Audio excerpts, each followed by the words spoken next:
good morning. In the last class you will recall I told you in a thrust chamber of a liquid propellant rocket the mixture ratio is not distributed uniformly. Why was it we told this? We said maybe fuel is used for cooling, or you could have barrier cooling. We said in some injectors like showerhead the droplets travel straight into the chamber from the injector, whereas in some cases it is given an orientation. Therefore, it is really difficult to determine the performance of a chamber for the simple reason in the earlier classes we also told if I say something like C star as a function of mixture ratio, we always operate it in the fuel rich region. Let us say this is stoichiometry, we have maximum C star in the fuel rich region. Maybe I would choose a injection mixture ratio, that means I inject some mass of fuel, maybe flow rate in kilograms per second, I inject some oxidizer m dot O into it, and the mixture ratio I get at injection, let me call it at nominal or injection at O, let us say, is equal to m dot O divided by m dot F, and I would like the C star to be maximum. Therefore, maybe I adopt this as the mixture ratio, I call this as mixture ratio corresponding to injection. But what is it we found? We found that the mixture ratio here would be different, mixture ratio here would be different, and it would be different at the different places. Now, how do you compute the C star? If I want to calculate the C star for this chamber, and from C star multiplied by the coefficient of the nozzle I get the ISP, well, the ISP and C star is going to be different from this. Therefore, we must find out what is the effect of variation of mixture ratio in the chamber. I think that is the one thing which we have to do. Without it we will not be calculating the efficiency like ISP and the C star correctly. Therefore, first I would like to say, well, I need something like a distribution parameter, distribution of mixture ratio in the chamber. And some injectors we said are so fine I can have the fans here and there and distribute it quite well, whereas in some cases it is not that well distributed. When I have film cooling I have fuel rich zone near the wall and maybe the core might be different. Therefore, I need to have some method of characterizing the distribution of mixture ratio. How can I do it? Well, I tell myself, well, why not I compartmentalize? Maybe I look at a zone here, maybe I look at a zone surrounding this, maybe I look at a zone still surrounding this, and then I find the mixture ratio at the different zones and then have something like a distribution parameter. Let me explain it through another figure. Maybe this is my chamber, and now I have the chamber like this, I have the nozzle like this. All what we are saying is, maybe if I were to say I am looking at the distribution of mixture ratio, maybe in this zone at the core I have a particular mixture ratio, and let us say it goes straight like this. Maybe a surrounding core over here has another mixture ratio, and then it evolves maybe like this, maybe the nozzle goes like this, it evolves like this, and so on. I have different regions of mixture ratios. Maybe this is the third region I could have.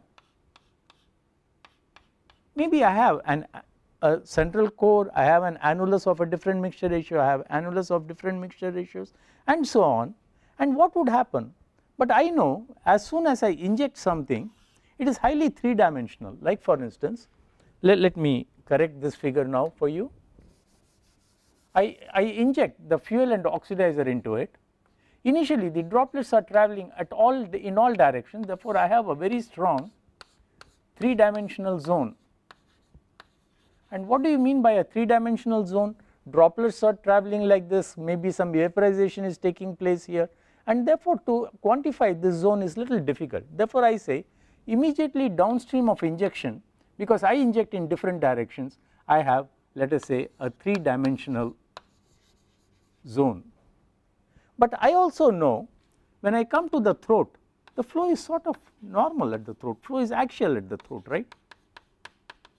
And if it is going to be axial at the throat, somewhere upstream the flow should have become axial. In other words, if the flow is straight over here, maybe the flow should have come like this, flow should have come like this, flow should have come like this, flow should have come like this. In other words, even though in the zone downstream of injection I have a highly turbulent 3-dimensional zone, somewhere along I should have started getting flow along the axis, because at the throat it is anyway axial. Therefore, I say yes, initially I have a 3-dimensional zone, but subsequently I can think in terms of tubes or stream tubes which are going axially. Now I slightly extend this figure. I say this is my injector over here.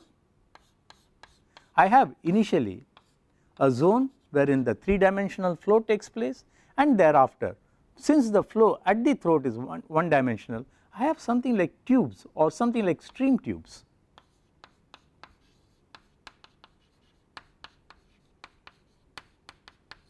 In which maybe combustion takes place.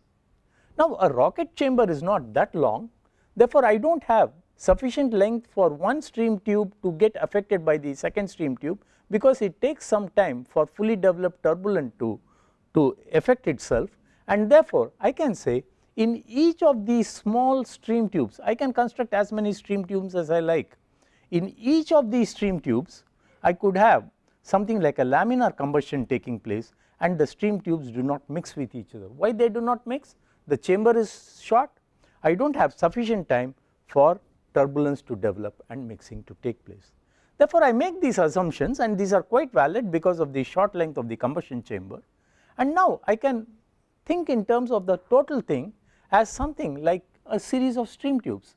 I say this is the center line of my chamber. I have initially one central core, let us say it has mixture ratio 1, surrounding it I have another stream tube. This is now an annular stream tube with mixture ratio 2, surrounding it I have another stream tube with mixture ratio 3, and so on. And this, when it comes to the nozzle, it goes like this and comes out, maybe it goes like this and comes out. You have a series of stream tubes which burn, therefore this is how it burns and gets through the nozzle. Maybe this goes like this, and therefore now I say maybe the core has a mixture ratio R1, the annulus surrounding it has a mixture ratio R2, the next one has a mixture ratio R3, or rather otherwise the ith stream tube which I consider has a mixture ratio, let us say Ri, which is local. Now I want the net composite performance of a series of stream tubes, and now what is it I am saying? Let us come back to this figure. Maybe the core has a mixture ratio 1 here, let us say this is R1, maybe the outermost near the wall has a mixture ratio, let us say R5, maybe someone has a mixture ratio R3, and so on. Therefore, now I want to put this in terms of a single parameter, say a distribution parameter, and what is my mixture ratio at injection? It is MR0, this is the value which I am injecting, which is the ratio of mass of oxidizer to mass of fuel. Therefore, now I can say, well, my mean mixture ratio at injection is equal to, let us say MR0, or let us say MR0 over here, whereas each of the stream tubes has a value Ri. Is this part clear? If this is clear, I ask myself another question. The total propellant which is injected is equal to mp dot, so much kilograms per second, is equal to m of fuel plus m of oxidizer. Now the total quantity of propellant which is injected is shared between the different stream tubes. Let us say the stream tube 1 has a mass of propellant mp1, the stream tube 2 has a mp dot 1, mp dot 2 second stream tube, mp dot 3 is a third stream tube, and so on. And therefore I can say I can divide all these things by the total propellant, mp dot 1 divided by the total propellant I call as the value of the fraction, that means x1, I call mp dot 2 divided by the mass flow rate of propellant as x2, and so on. I have x1, x2, x3, that is the fraction of propellant flowing in stream tube 1 is x1, flowing in 2 is x2, flowing in 3 is x3, and so on. Therefore, the summation of x would be what? Summation of the mass fraction of mass flow rate going from, let us say, stream tube 1, and let us say I have n stream tubes, will be equal to what? Unity. Very good, that is what it is. Therefore, this is my first equation. And my second equation is, maybe when I have mixture ratio over here corresponding to a lower mixture ratio or corresponding to a different values of mixture ratio, at each mixture ratio, let us say Ri, at mixture ratio Ri, the C star value would be Ci star. It is not going to be the optimum value, but it is going to be a different value. Now, therefore, now I say I want to find out the mass weighted C star for the chamber, and therefore, what is it I do?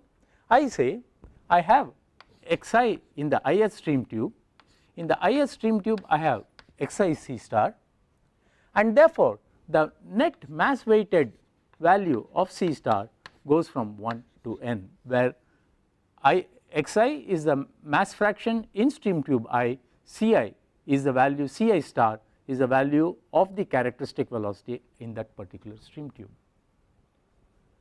Now, this is going to be, instead of getting the value corresponding to this, let us say the value which I get corresponding to MRO, that is the mean mixture ratio, let us say the value as per the figure is C naught star, then the value of efficiency what I get is, I get a value equal to Xi into Ci star as I go from 1 to n divided by the value of C naught star, and this gives me my efficiency due to the maldistribution or distribution of mixture ratio. What is it we do? We calculate the performance of each stream tube as if it were an individual rocket. We calculate the fraction of the propellant going, and that gives me the mass weighted C star, and that mass weighted C star divided by the conditions at injection is what gives me the value of C star efficiency.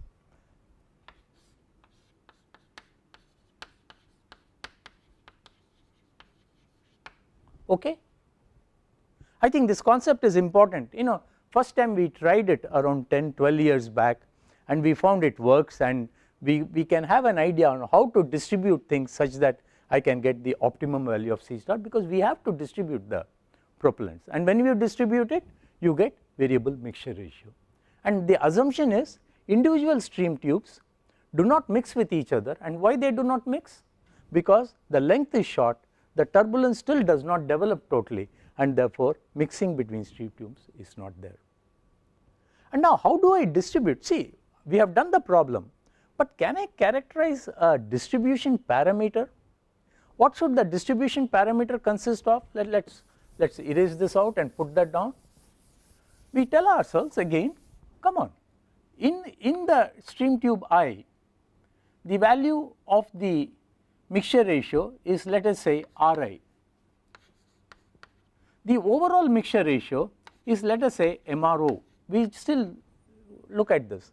Therefore, the change from the mean is equal to Ri minus MRO, right? This is the change in mixture ratio in the ith tube. It could be greater than 1, it could be greater than MRO, it could be less than this, because I could have either side. Therefore, or what is it I am talking? I should not have erased this figure. Maybe I could have, again I plot it. This is the value, this is the value of your MRO, this is the scale which is mixture ratio. It could either be here or here.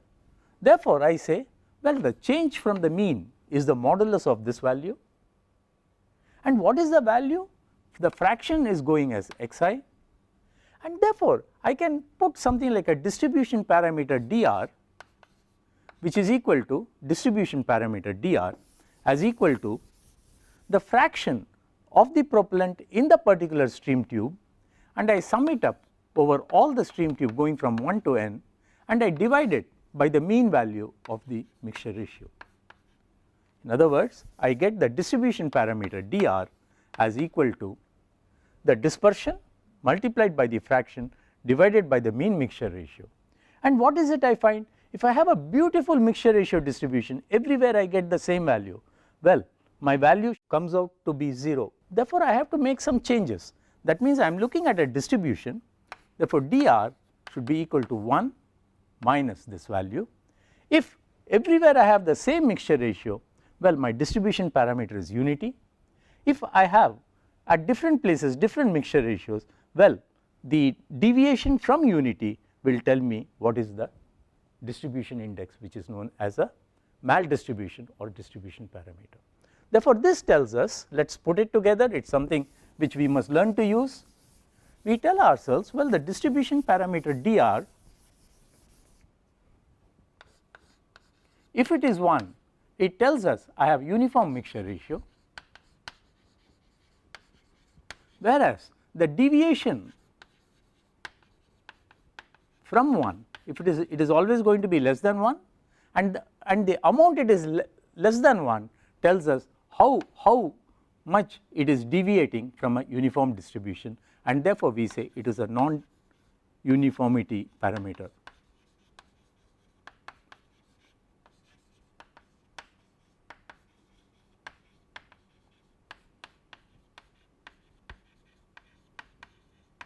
Right. Now, I would like to again revisit the problem what we had. We told ourselves eta c star is equal to sum of the xi's into ci star, and this value we expect it to be less than c naught star, and therefore eta c star will be less than 1. Therefore, there is no way it can be greater unless your mean is something wrong, you have decided the mean for a lower value, and then if you operate this I could have a higher value, otherwise it is not possible. How does eta star depend on dr? Well, I have, let's plot it out. I have the value of c star as a function of dr. When the distribution parameter is unity, I get the value corresponding to the maximum. As the distribution parameter decreases, my value falls down. But when we looked at this particular figure, which I keep erasing out each time, and even though I have to use it, what was the shape like? It is like this. This is the nominal value of, let us say, MRO which I choose. I find that the slope of this in the fuel rich region is somewhat steeper, in the oxidizer rich region or above the thing it is somewhat shallower, and therefore, if I increase the value of mixture ratio, I will get curves which go like this. This we say as a function of mixture ratio nominal. All what I am saying is, if I were to have the nominal here, then the change in c star is little bit less, whereas if I choose a value here, I am in this gradient and therefore it will fall, and this is how c star varies with distribution parameter and with mixture ratios. This is all about distribution which causes a penalty. That means, what is it we are telling? The maldistribution or distribution of mixture ratio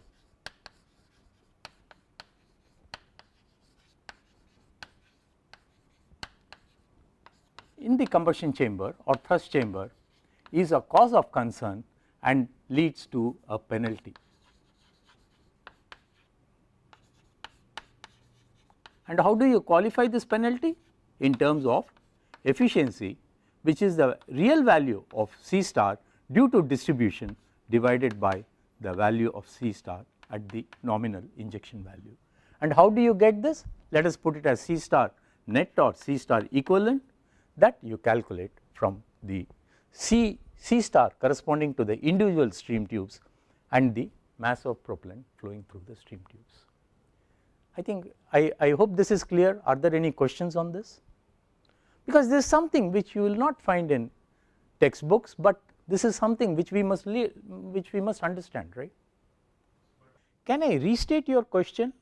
You want to know how to determine the distribution of mixture ratio. Well, you know the injector, type of injector you use.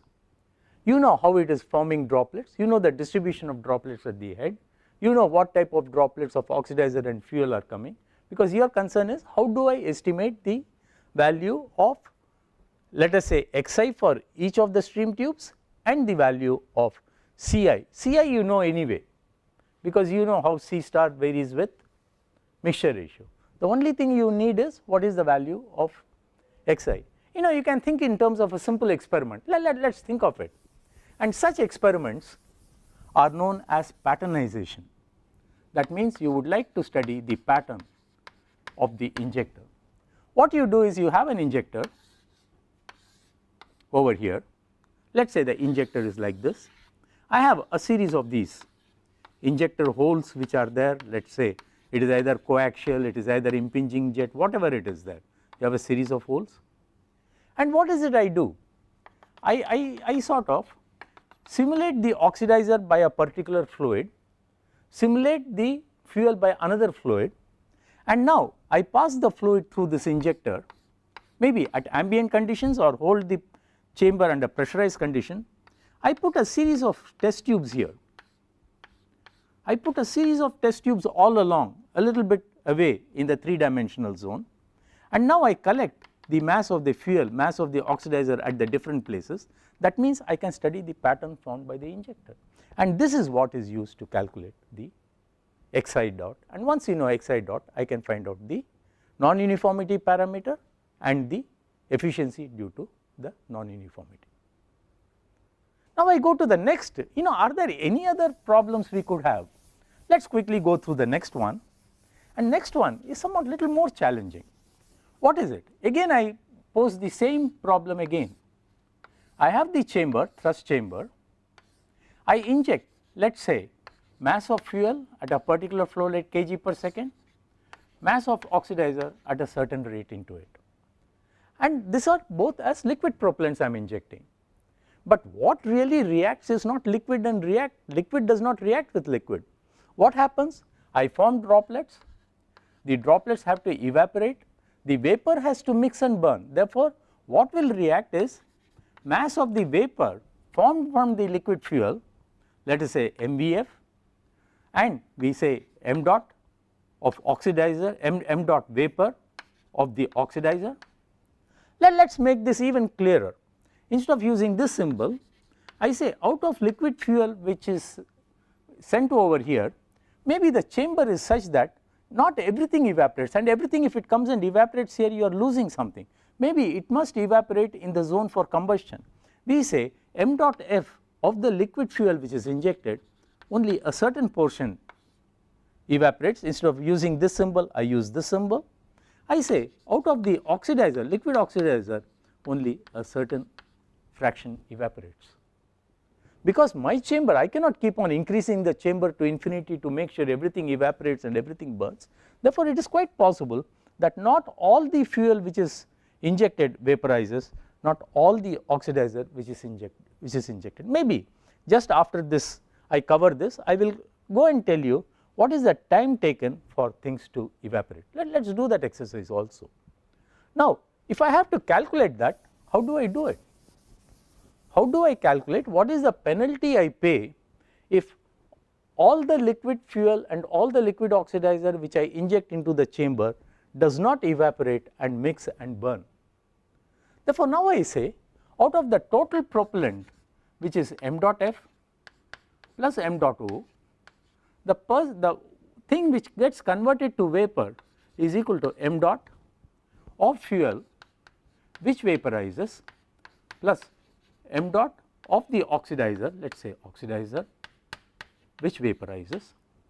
Therefore, the fraction of the propellant which really contributes to combustion is m dot fuel which is vaporized plus m dot of the oxidizer which is vaporized divided by the total liquid which gets injected over here. Is it all right? That means now I have to say this fraction will anyway be maximum, it will be equal to 1 or it will be less than 1. Now I add another twist to the whole thing. I tell myself, well, what is the mixture ratio corresponding to evaporation? the value of mixture ratio corresponding to evaporation is equal to m dot oxidizer which has vaporized divided by m dot fuel which has vaporized. Now, what is the value of mixture ratio at injection is equal to m dot oxidizer which is injected over here, whatever is injected, now I say oxidizer, divided by m dot fuel which is injected, and this is going to be different from this. And what is going to happen? Let me replot that figure. This figure is a very crucial figure because I keep on using it. We say, well, it is like this and goes like this. This corresponds to maybe injection. I say MR corresponding to injection, which is what is over here. Maybe the question whether oxidizer evaporates faster, fuel evaporates faster, depending on which evaporates faster, I could have vaporization here or vaporization here. In other words, I could have a C star corresponding to mixture ratio corresponding to vaporization. I will have a C star corresponding to injection, which is the nominal value. And now what is the efficiency due to non-evaporation? How do I put it together? Well, I have the fraction here which is playing havoc, and I have the ratio of what is evaporated to this. Therefore, I tell myself the C star due to evaporation being limited can be written as fraction coming over here which is equal to m dot fuel which is vaporized plus m dot oxidizer which is vaporized divided by m dot fuel corresponding to injection plus m dot fuel m dot oxidizer corresponding to injection into the value here which is C star corresponding to what is being vaporized mixture ratio, and this is C star corresponding to mixture ratio corresponding to injection. And this gives me what? C star, mass weighted C star over here, mass weighted C star over here, and therefore this gives me the efficiency due to vaporization. In other words, this was the value of C star modulated by the total mass of propellants which are evaporated. This is the value of C star modulated by the total quantity, and therefore you have a value of C star corresponding to vaporization over here.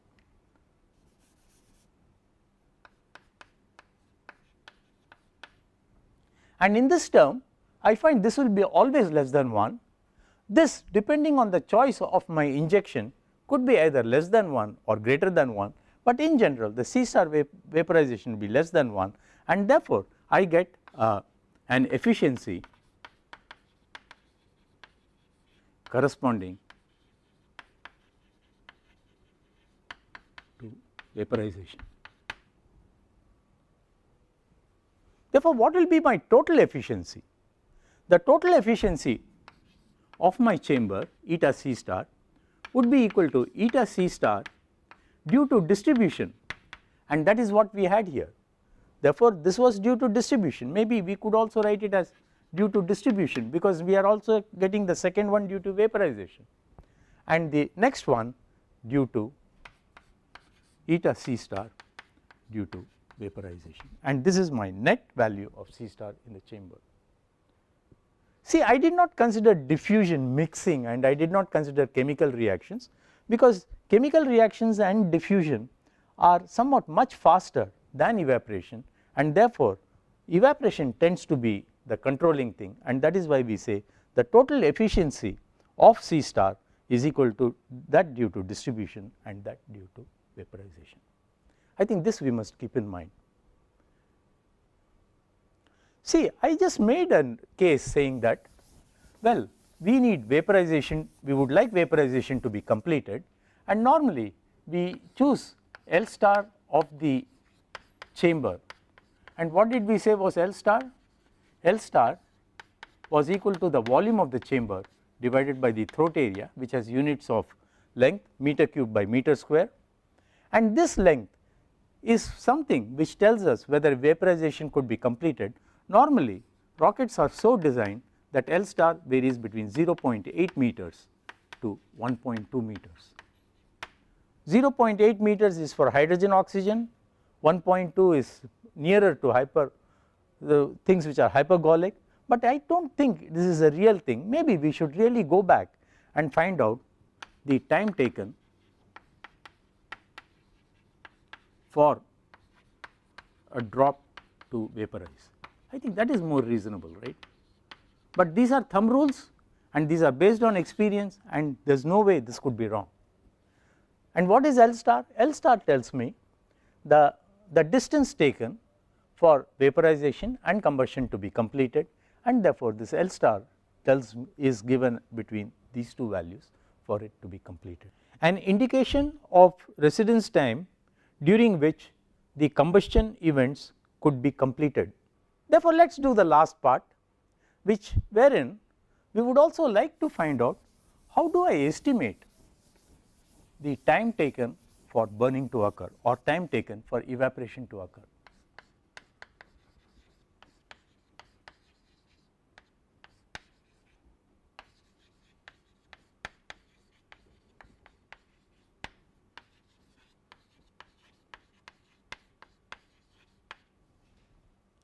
Now, I introduce the word droplet. I have a series of droplets which are produced by the injector. I say that the mean droplet size is, let us say, d. I want to find out what is the time taken for the droplet to vaporize. So, immediately I tell myself that the mass of the droplet is equal to, let us assume the droplet is spherical, therefore, I have pi into d cube by 6, 4 upon 3 pi r cubed, or pi d cubed by 6 is the volume. Let us say d is in meters, this is so much in meter cube, and multiplied by the density of the liquid, that is liquid fuel or liquid oxidizer, is the mass of the droplet, right? Is it all right? Volume multiplied by the density. Now, I want to find out the rate of evaporation. I say dm by dt is due to density is a constant, the diameter of the droplet changes, therefore, I get 3 pi d square divided by 6 into the density into dd by dt. This tells me how the droplet diameter changes with time. But we must also keep in mind, let us keep the physics clear. The droplet vaporizes at the surface, therefore, it should have something to do with the surface area. And what is surface area of a sphere of diameter d? It is something like pi d square. Therefore, I rather look at pi d squared, that is d squared by dt, rather than dd by dt. I think for anything to evaporate, since it is happening at the surface, I am more interested in the variation of d squared rather than d. Therefore, let us convert it to this parameter, d square parameter. I can write therefore dm by dt, which is equal to m dot of the droplet, is equal to, I have pi d divided by 4 into d of d square divided by dt. What did I do? I brought one d here, it becomes dd square, but d of dd square is 2d, therefore, another 2 should come here, therefore, I should divide it by 2 and I get the value of pi d by 4 d by dt square. Now, let us do this, 2 d square comes here and I get 2 and 2 get cancelled, and I get back the value of 2 over here. Let us say this is my equation 1, but I want to find out what this value is. Therefore, let us picture in our mind, I have a droplet, let us say of diameter d, fuel droplet of diameter d. Let us say that the radius of the droplet also we will keep in mind, that is r is the value, maybe rs at the distance of the surface. And how does a droplet evaporate? Why should it evaporate in the first place? At the surface of the droplet, maybe I have high value of concentration of the fuel. Far from the droplet, I have only oxidizer, because what is it I am considering? I am considering the evaporation of a droplet in an oxidizing medium. Let us say I have a diesel droplet in air. Therefore, why should diesel droplet evaporate? I have a higher concentration of diesel here, I have a very low concentration of here. Because of the concentration gradient, I have the fuel migrating.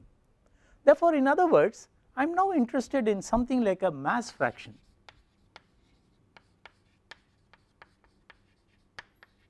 of fuel at the surface.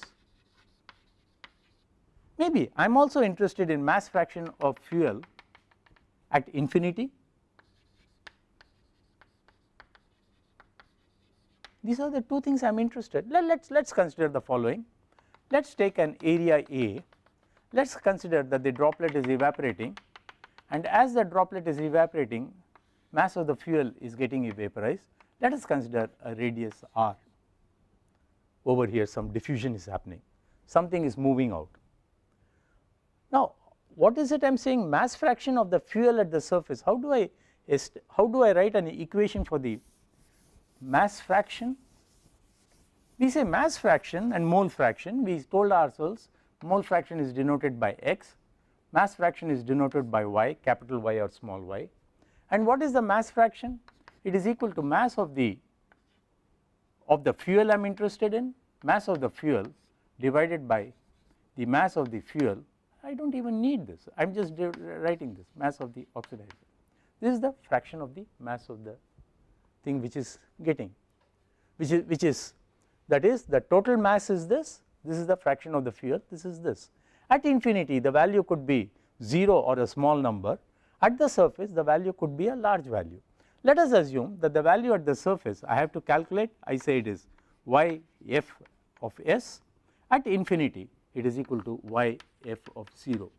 Because of the variation in the mass fraction, that means I have a density in mass fraction, I have the mass which is migrating out, and what is the law which tells us how what is the mass flux which goes?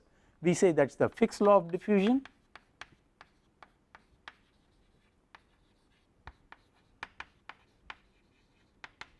In case some of you are little bit rusted on this, all what we say is we have heat conduction equation. What does heat conduction equation tell you?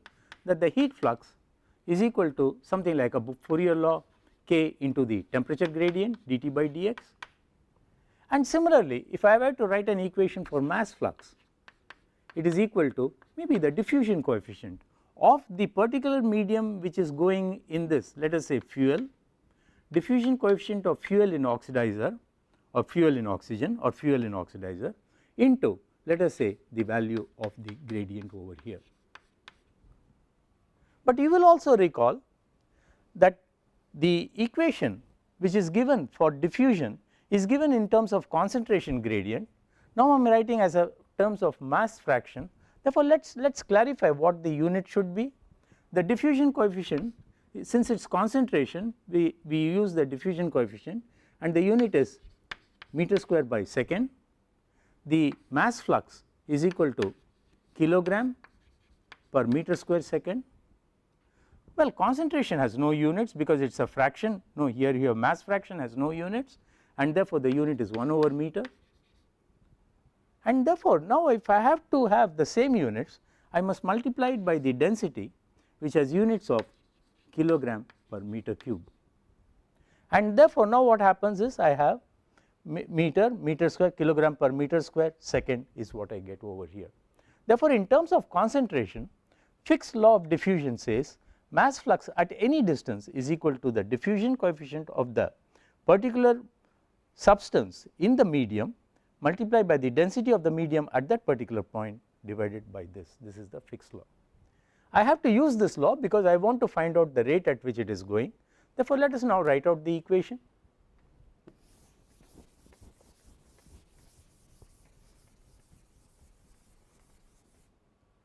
I say because of diffusion due to the gradient,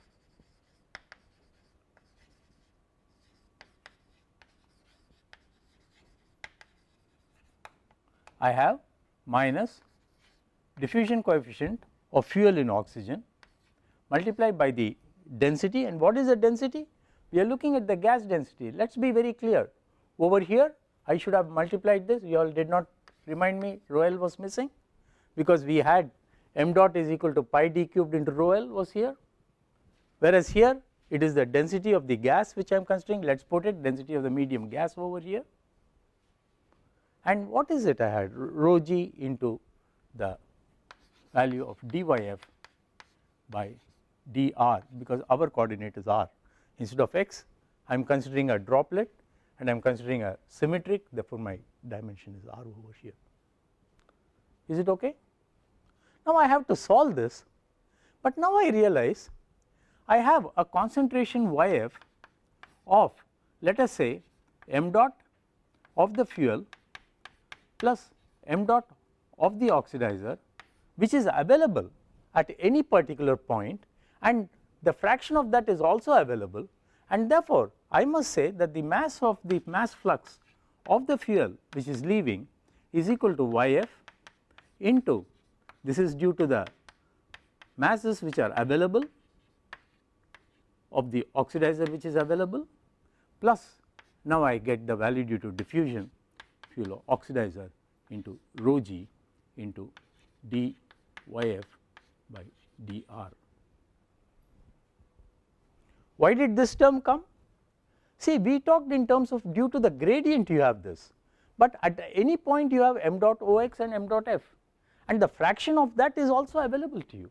Therefore, the total mass flux which is available is the sum of these two, and again we note that f is what is migrating, O is not migrating, therefore this can be dropped, this is equal to 0, and therefore I can write m dot of the flux of fuel which is migrating into 1 minus yf is equal to minus diffusion coefficient of fuel in oxygen into rho g multiplied by dyf by dr.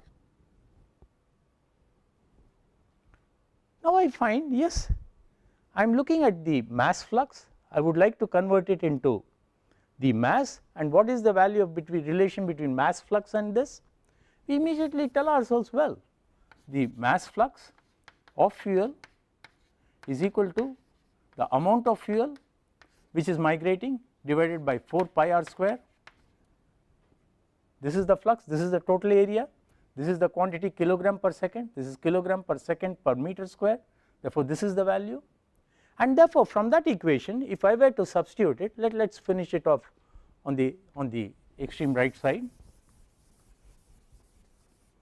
I now get the value of m dot of the fuel which is leaving into 4 pi r square, no, divided by 4 pi r square into 1 minus yf is equal to minus diffusion coefficient of the fuel in oxygen multiplied by the density of the gases into dyf by dr. I play with this equation a little bit, I simplify it, and now I say dyf by dr is equal to minus, if you please be careful, let us make sure we are doing things correctly, df naught into rho g into 4 pi r square, no, dyf means everything should come at the denominator, therefore I should get, if I have to keep it in the numerator, df naught rho g into 4 pi r square into I get the value of dyf by 1 minus yf should be equal to what on this side, should be equal to 1 over r square, I remove the r square here, I bring it on this side into dr into the value of m dot f. What does it have done? M dot f into 1 over r square, I just transpose 4 pi over here, df naught rho g into 4 pi, I still retain this sign, and this is what I get. I want to, what is happening? The droplet changes from the concentration yfs at the surface to yf at infinity, and therefore I integrate this equation between, let us say, the surface of the droplet at rs to infinity, and therefore what is it I have the corresponding thing here? I have yf at the surface corresponding to yf at infinity, and this is what should give me the answer. And therefore now I simplify it and get the value of mass which is going is equal to what? it is equal to minus 1 over r, minus 1 over r, infinity is 0, minus is plus, therefore I get Rs. I have dropped the value of f, maybe we could retain it. Is this integration okay? Now I integrate on the right hand side, df naught, I have a negative sign, dyf by 1 minus 1f, I have minus sign, minus log of 1 minus 1f, minus and minus sign cancels into rho g into 4 pi into logarithm of, what logarithm of? 1 minus yf at infinity divided by 1 minus yf at the surface.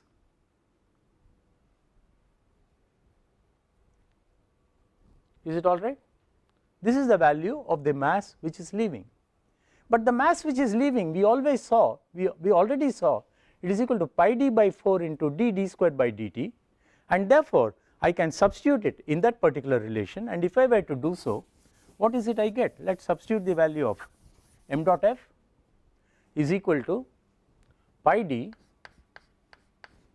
divided by 4 into d of d square divided by dt into rho l is now equal to, I have to get the value of Rs over here,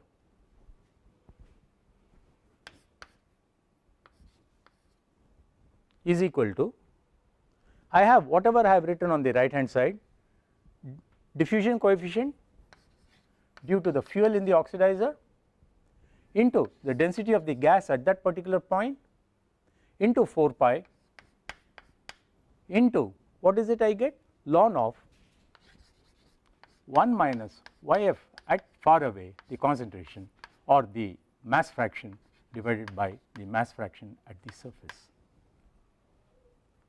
What is it I am interested in? I am interested in solving for the rate of evaporation, which is dd squared by dt, is therefore equal to Rs I can put in terms of diameter, which is equal to d by 2,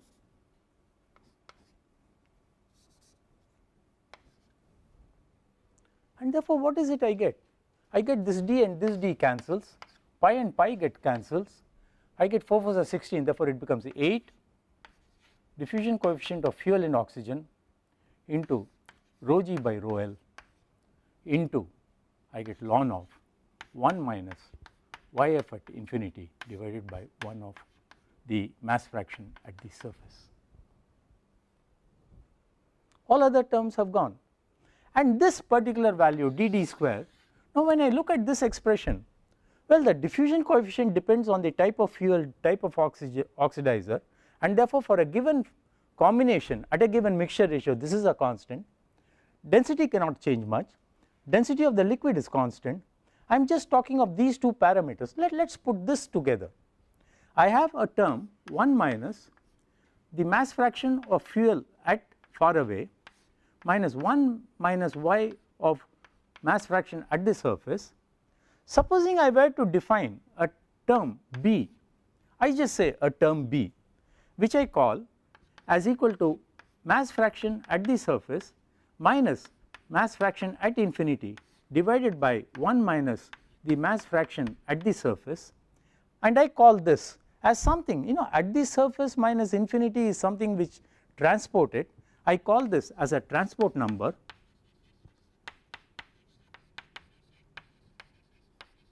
then immediately I say 1 minus f infinity into 1 minus fs in terms of b becomes equal to 1 plus b, because if I add 1 to it I get yfs minus 1 over here.